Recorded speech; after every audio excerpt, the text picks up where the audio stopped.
So this just popped up in my Yahoo newsfeed. Steve Nelms went on to itemize every job his wife performs, from childcare, $36,660, to cleaning, $5,200, to cooking, $12,480. The total comes out to $73,690 per year, according to Nelms' calculations. Now, according to my calculations, those three numbers add up to $54,340. But let's give him the benefit of the doubt and say that the article leaves out some other things that he calculated, he itemized. Okay, so Steve writes, in short, I can't afford my wife to stay at home. I've tragically failed to show my wife the appreciation she deserves. She loves me, loves our son, loves our family, so obviously she isn't doing any of those things for a paycheck or even for recognition. But it certainly doesn't hurt to know that as a stay-at-home mom, her appraised salary is nearly double my actual income.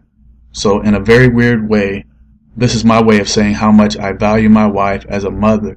I value my wife as the mother of my child and the one who always has my back no matter what. Oh, okay.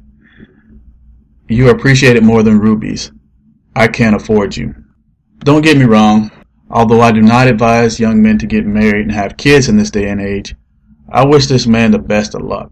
And I think it's important for spouses to show appreciation for one another. Now, if there would have been a response tribute to him from her, and it was aired on the news at the same time, I'd have no problem with it.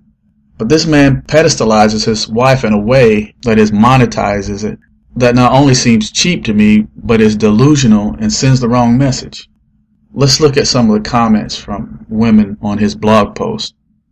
I'd love for my nagging husband to read this, wrote one commenter.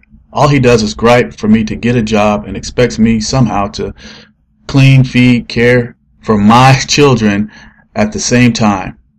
Notice how she said my children. It is supposed to be a partnership with each contributing equally, but obviously with their own unique skills, not a place of employment with one side of the accounting left blank, argued another commenter.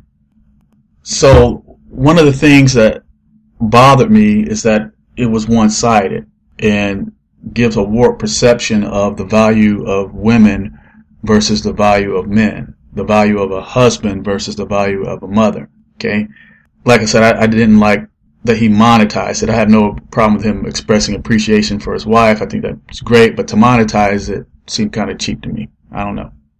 But, you know, how much should he deduct from that $73,690 of earnings to pay for her rent, food, car, cable, health insurance, makeup, clothing, etc.?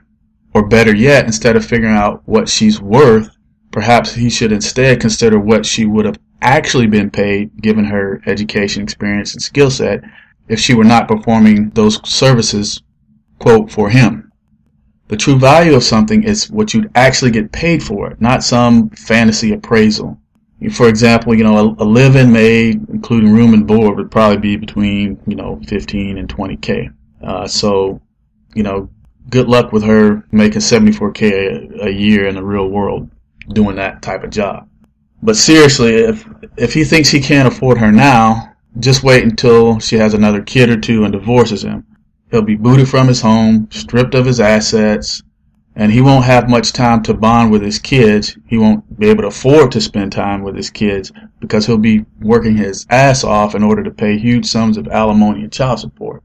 And like I said, I hope everything turns out well for this young man, but, odds are there's at least a 50% chance that things aren't going to end well for him. So I do feel sorry for him because I feel like I'm watching a lamb walking into the slaughter. Because with this article, he just kind of dug his own grave. So her so-called services add up to almost $74K. Wow, that's a great story he just wrote that she can give some family court judge to justify her getting all the marital assets and why he should be paying her huge amounts in alimony. I just had to shake my head.